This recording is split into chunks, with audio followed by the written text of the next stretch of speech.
Welcome to the Perfectly Flawed podcast. Thank you so much for joining me today. For those that don't know you, would you like to give a bit of an overview of who you are? Yeah, sure. Thanks for having me. So my name is Lucy Single. I play for the Gold Coast Suns AFLW team. I'm currently playing in the midfield, and this is my second season. Yeah, awesome. How did you get into AFL? Because I feel like it's quite common. Obviously, I think there's a bit of a stereotype out there that, more males tend to play than females. So what was it like for you growing up? Like, was AFL your first sport? Yeah, so I grew up in New Zealand, so I was playing rugby union. I'd never really heard of AFL, and then I moved over here when I was about 10 years old. Still didn't really have any interest for AFL. Like you said, it was quite a male-dominated sport. And then our school decided to enter a team in one of the competitions. And my friend and I, just thought of it as a joke, day off school, and then I played and I really enjoyed it. And our team ended up winning our state cup. And then, I just found a real passion for it and decided to keep going through junior clubs and then eventually to where I am now. So, yeah. Yeah, that's awesome. How did you find like the transition then between rugby and AFL? For me, the transition was really easy. I was still playing rugby union as I started playing AFL. It's basic for me. It felt pretty similar. You head in one direction, you get to catch a ball, kick a ball, team sports, and yeah. So for me, the transition was pretty easy. Yeah, for sure. Do you And think, tackling, of course. yeah. What do you think is different about AFL that sort of made you pursue it that bit further? Of course, that's around this time I started playing is when the AFLW officially came out and started, and we had our inaugural year. And I think just watching women play a sport professionally and on the TV, and it's like broadcasted, it's not just like on one of the smaller channels. I think it kind of I feel like it inspired me, and it definitely inspired all the footy like AFL girls that I was playing with, and it just showed that we could reach the highest level as well. At the time, like watching sports, I'd really only watch the men play. So I'd like with rugby union, I'd just be watching the All Blacks. So I'd be watching, like, my idols would be like Dan Carter, Richie McCaw. I didn't really have any female athletes to really look up to. So when the AFLW came out, I think that's kind of what pulled me in that direction. Yeah, for sure. And I'd love to know your thoughts on this because obviously, as you said, seeing the women play quite a male dominated sport on TV, how does it feel now knowing that you're someone that a young girl is potentially looking up to? Yeah, I think as female athletes, we definitely forget that because we we don't, I don't know how to say this without sounding like, it feels like we don't get that recognition because we always kind of feel lesser to the men sometimes. But yeah, then you have those moments where, like, for example, I was watching my younger sister play, and one of the mums came up to me from the opposition team and asked to take a photo with me and said that I'd inspired her daughters to keep playing football. And I was like, wow, like, we really are making an impact. So I think moments like that really remind us that what we're doing is such a cool thing because we're inspiring the next generation. And I hope that one day, so even when my sisters are coming through, it'll seem like more of an equal sport. And you won't, when you think AFL, you won't think, oh, men playing AFL, you think, oh, men and women. So yeah. Yeah, that's awesome. How did you feel having that mum come up to you? Was it really weird?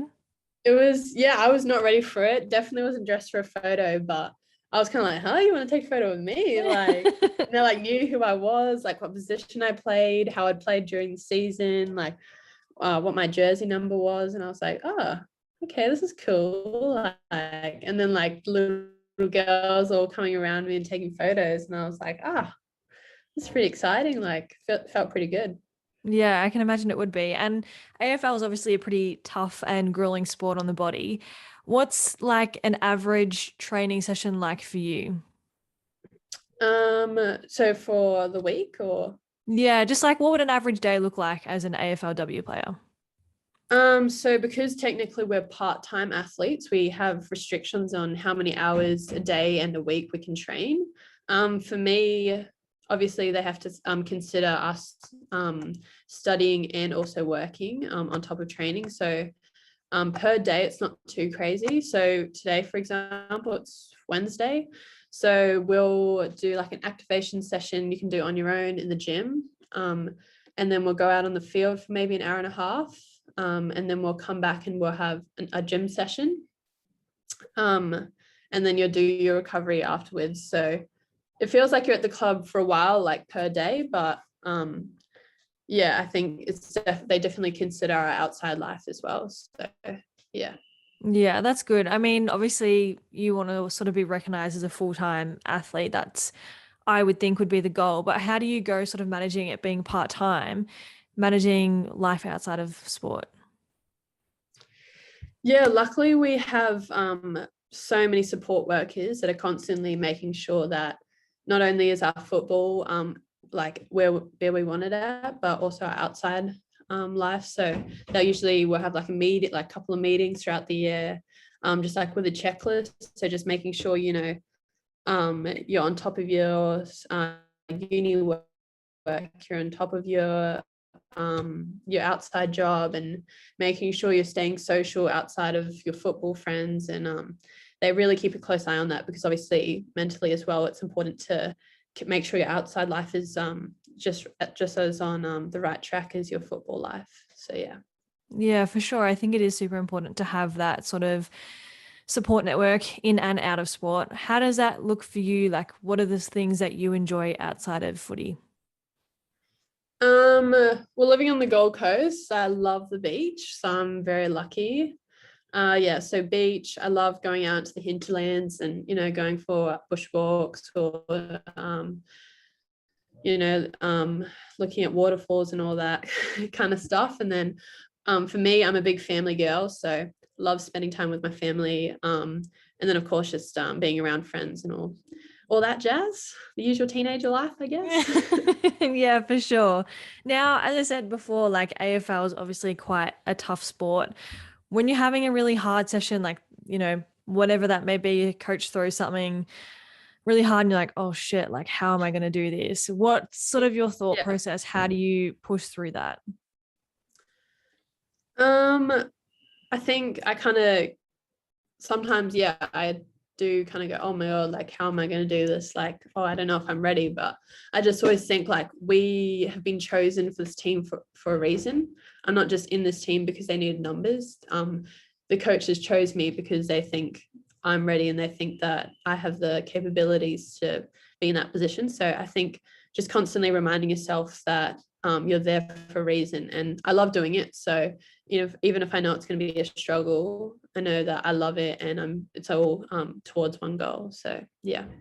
Yeah, for sure. I think having, people that you sort of care about in that support network, having that belief in you, it obviously boosts your belief up in yourself as well. Yeah, 100%.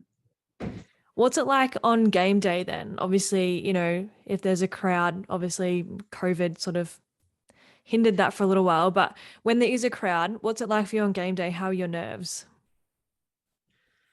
Um, yeah, definitely gives you more nerves. I forgot, I think it was when we played in Adelaide. Of course, the football's so big up there. I think that was probably one of the biggest crowds I'd played in front of. And yeah, just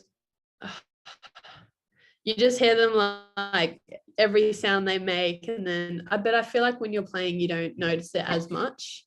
But definitely before the game, when you just see people filing in to the stadiums, you just know that they're going to be watching you. So yeah, you definitely adds on some nerves, but it brings some good atmosphere. So yeah. Yeah, for sure. What are some things that you do to settle those nerves? Do you have like any techniques or any skills that you've learned to help with that? Yeah, so I've just learned to focus on the things I can control. So um, just making sure I'm well prepared. So I've packed my bag properly the night before. And then sorry. Um, right before I do, like, especially my first season, I was so nervous before every game. So I really try to focus on my breathing. And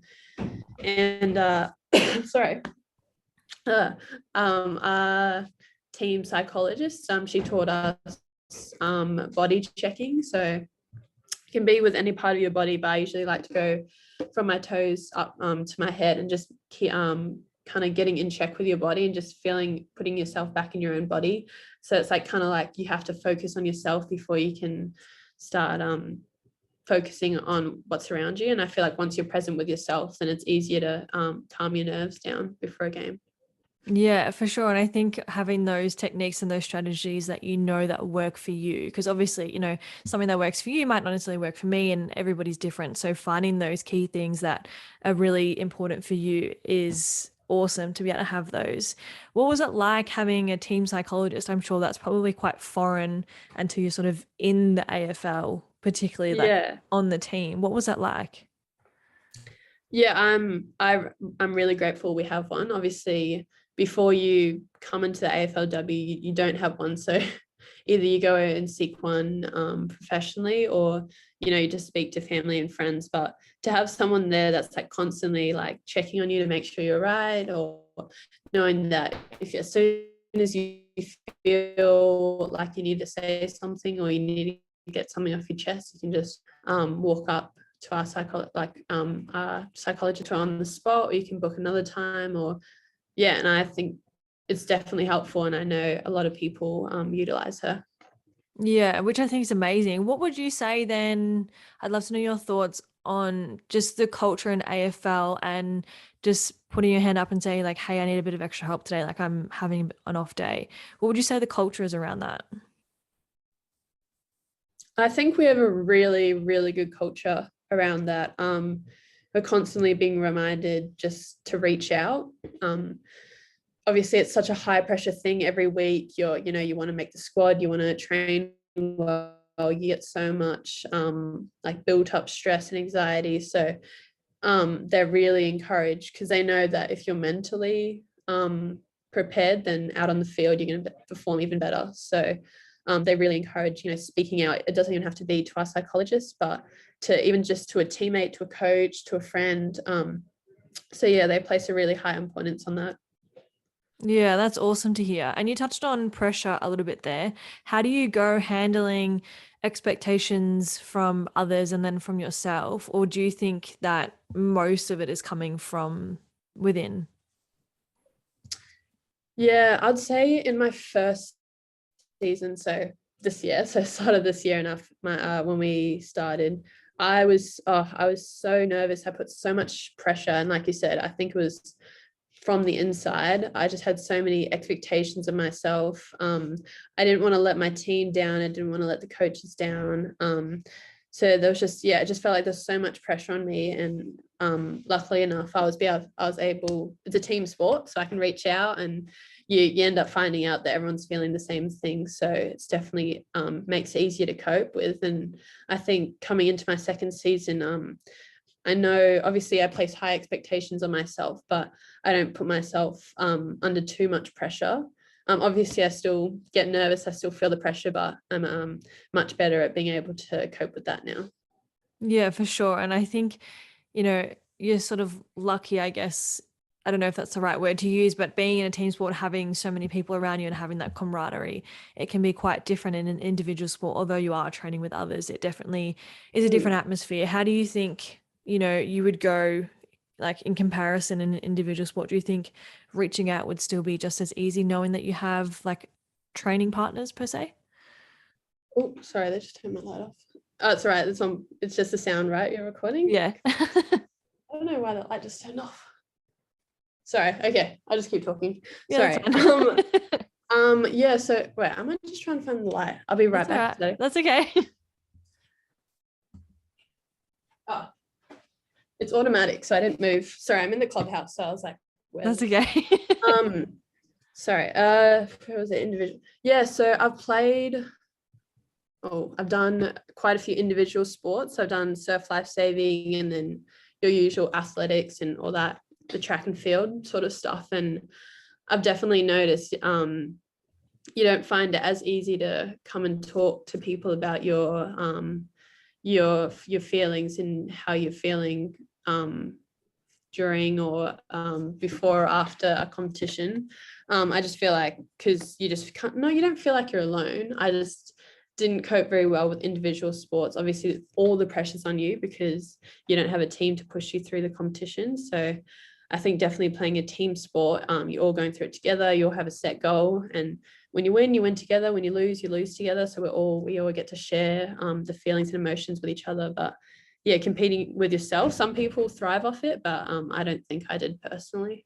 Yeah, for sure. And I think obviously, as you said, like, winning together and losing together. And I think being in an individual sport, that there is that little bit of extra pressure. What would you say has been one of your biggest challenges or setbacks that you've had to overcome so far? Uh, I feel like I've been really lucky.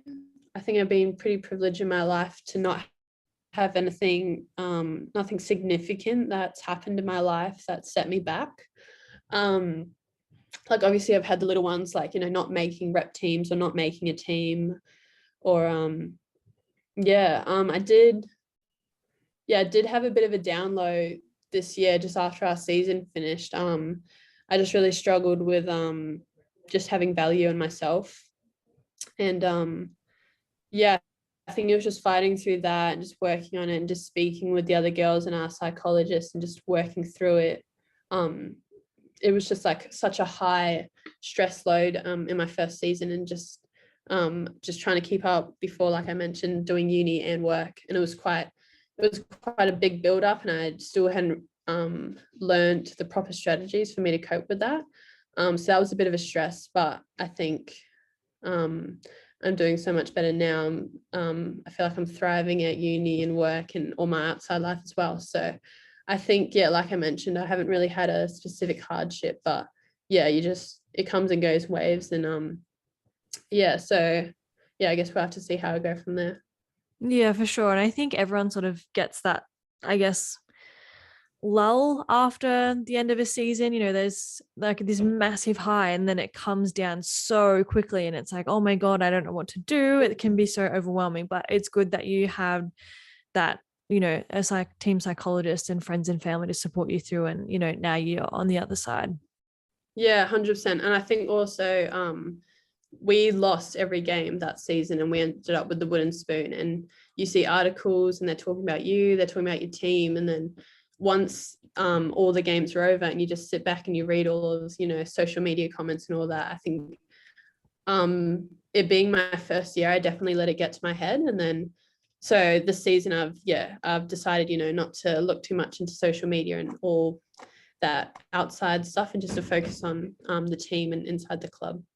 Yeah. How do you handle that? Because obviously there is a lot of sort of media talking about the AFLW, particularly because it is still relatively new. How do you go with that? And as you said, you read comments on social media. How do you, process all of that? Um, I get mixed emotions. Sometimes I can just laugh it off and I'll be like, oh yeah, like that's just a random troll on social media. I shouldn't worry about it. But sometimes if I'm, having a bad day or something and I read something like that, definitely can get to me, especially when it's specifically targeted towards you. But yeah, I've learned just to, they're just warriors behind a keyboard. They don't get to do the opportunity that I have. So I definitely cope with it a lot better. So yeah, I think, and yeah, I have a really great feeling about this season, and we've been working so hard, and I think we're definitely going to gain the respect of our competition back. So yeah, I'm excited for what's to come. Yeah. What would you say your upcoming goals then? Like you said, you're in a really good place both in and outside of footy. So what would you say are your upcoming goals? I feel like for me, it's just to stay like this, to make sure I, manage my life properly, I stay organized. I just want to make sure that I continue to enjoy what I'm doing. So I want to enjoy being at work. I want to enjoy, the degree I'm studying. I want to enjoy being at training. I think once I lose, that passion and enjoyment, that probably means that it's time maybe to change what I'm doing or maybe take another path. But I think for me, enjoyment is like the biggest thing for me. So if I'm enjoying it, I know I'm in the right place. And that's, I think, a goal for me is to make sure I stay to my heart and I keep enjoying what I'm doing. Yeah, absolutely. I think as long as that passion and that drive is there, there's no reason to stop. Yeah, 100%. What would you say then? Obviously, your career in AFLW is obviously just beginning, and there's, I'm sure, a very long future ahead of you. What would you say has been one of your biggest achievements so far? Um, I think for me, being able to play every game. So I debuted in round one. So I think for me, just I'm hoping to keep my consistency up, and for me to be able to get picked for every game, for me that was probably a really big achievement for me. So I think that's probably my achievement at the moment. Yeah, for sure. I would love to do three questions with you. And the first one is, what is something that you're most proud of about yourself? And that doesn't have to be sport, it can be, but it's completely open. um, I feel like I'm proud that I've stayed true to myself. So I don't really try to change for other people. So obviously, when you come into different environments, you feel like you need to adapt to who you're around. But I've always felt like if I say to myself, if they don't like me for who I am, then they're just gonna have to move on and find someone else. But I feel like, I've stuck to my values. I worked hard, and I think that's why I'm where I am now, just being myself and yeah, working hard. So I'd say that's probably something I'm proud of for myself. Yeah, and I think that's really admirable. And I think there's a lot of people that haven't sort of worked that out yet and don't necessarily have that confidence within themselves to say, this is who I am. If you don't like it, move on, find someone else. Do you think you've always had that? Of course, it's a challenge, coming to something new, or being like me being one of the youngest in our team. It's easy to try and gravitate towards what everyone else is doing, but yeah, I think I've always had it in me, and my parents have always encouraged for me to be myself. But it's 100% a challenge, and I still struggle with it, trying to stay to myself. But I think, yeah, I think I can, keep doing what I'm doing, and then I'm happy in the direction I've taken. Yeah, that's awesome. The next one is, what is your favorite quote and or the best piece of advice that you've been given? Um, I feel like this quote is kind of what I was mentioning before, and it's just, sorry, I don't know who it's by, and it's just, if you're not doing what you love, you're wasting your time. Yeah. So I feel like I really try to live by that, and yeah, I feel like it's pretty self-explanatory. And then what I mentioned before, so just make sure it's a passion and something you want to be doing in your life, or just change what you're doing, or try and find something else if you're not enjoying it, because it's just a waste of time. Yeah. And I can definitely tell, like, through our conversation so far, that that is something that has been sort of like reiterated throughout our chat. So definitely something that I can tell that it's It's really a important to repeat you. torture there, but yeah. The last question I have for you is, any tips or advice for those that are listening? I'm trying to think of something that I haven't been repeating on about, but um yeah, I'm just gonna say have the conversation. So you might feel like you're the only one experiencing what you're feeling, but trust me, everyone or most people have felt what you've felt. So if you have game anxiety, or you're just feeling down, I think it's always best to talk. It can talk to anyone. It can be a friend, a sister, brother, parents, coaches. There's always someone there to listen to what you have to say. And yeah, they don't have to give advice, but I think just to get it out, and then you can work together to get through whatever you're feeling. So I'm just going to say have the conversation. Yeah, I think that's really great advice. And as you said, like, we're all sort of human beings, whilst, you might be playing in the AFLW, or someone's, just doing Oz kick, some of those struggles are still the same. Those emotions are still the Oh same. You're yeah. still a human. Like, Mm. doesn't matter what end of the spectrum you're on, all those sort of things that we struggle with and those feelings are all very much the same. Yeah, definitely. I agree. Yeah. Thank you so much for joining me today and sharing all the insights that you have. I'm sure that anyone listening has been able to learn something new from you. Thanks for listening to me, and thanks for having me. No worries.